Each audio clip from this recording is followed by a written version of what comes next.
Bonjour à tous et à chacun. Je vous ai amené ici, au camp de César de Sougé, pour vous parler de la guerre de 70.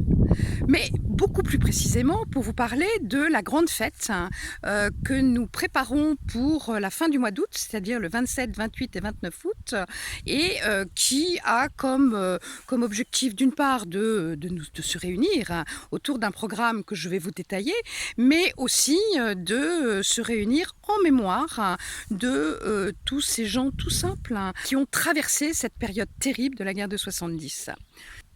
Alors pourquoi le camp de César? Parce qu'en fait, tous ceux qui portaient uniforme, ou pas d'ailleurs, je pense aux francs-tireurs, sont à un moment donné venus tenir ce point haut de la vallée de la Loire et de la vallée de la Braie.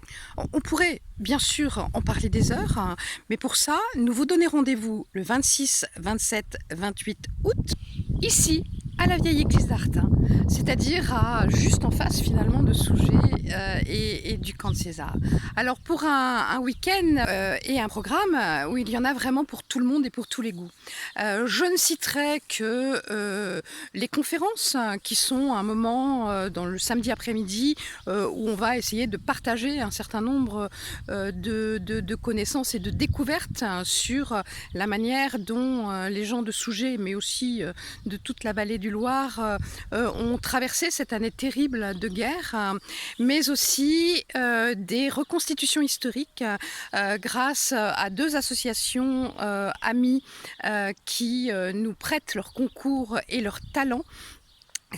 Reconstitution historique, dont la reconstitution d'un bivouac ici derrière la vieille église, et puis des moments très joyeux et très festifs avec une démonstration de danse de l'époque, avec une séquence qui peut être une séquence culte sur la manière dont les dames de cette époque-là s'habillaient, et puis enfin un rendez-vous surtout à ne pas manquer, qui va être la création d'un spectacle vivant sur lequel une équipe remarquable de comédiens et de musiciens est en train de travailler, et ce spectacle s'appelle Cathédrale de paille, et vraiment on vous donne rendez-vous pour cette première qui ne sera certainement pas la dernière.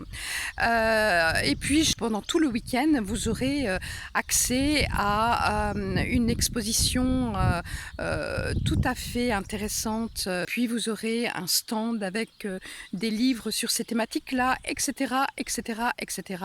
Et je finis par quelque chose qui n'est pas mineur. Nous aurons le samedi soir un dîner champêtre, mais qui lui demande une réservation. Voilà, que vous dire de plus, mais d'aller voir sur le site et sur notre page Facebook pour en savoir plus, pour suivre un petit peu les évolutions, parce qu'il y a d'autres événements qui sont en préparation pour ce week-end-là, dont je ne vous parle pas maintenant, mais dont nous vous parlerons sur le site et sur les réseaux sociaux. Et puis, eh bien, on vous donne rendez-vous le 27, 28 et 29 août prochain. Ah, un détail, nous avons commandé l'été. Pas de souci. À très bientôt.